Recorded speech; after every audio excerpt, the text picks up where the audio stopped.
मेरा दुई दुबा हाल मारने के लिए तुमको बुला था ना, तुम कोटिया हाल मारेगा। तुम मुझे जुतिया पैसा देगा ना, उतिया हम हाल मार के देगा। पैसा पैसा लगा रखा है मेरे पास, कपड़ा खरीदने की पैसा नहीं है। ये देखो हम फाटा कपड़ा पहन के ऐसा खेती करता है, अच्छा सिर्फ दुई दुबा बचता है, इसलिए तुमको हम हाल मारने के लिए बोलता है और पैसा पैसा लगा रखता है।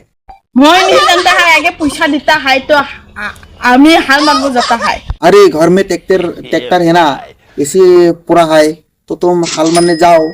वो हाल मारने आने के बाद हम तुमको 500 टका का बदली हम 1000 तुमको देता है। दुकानी तेल ही देता है, तेरे पास बाकी है बोलता है।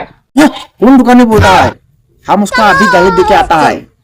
गाड़ी है, तेरा पास तेल डालने का पैसा नहीं है, मुझसे गाली देता है।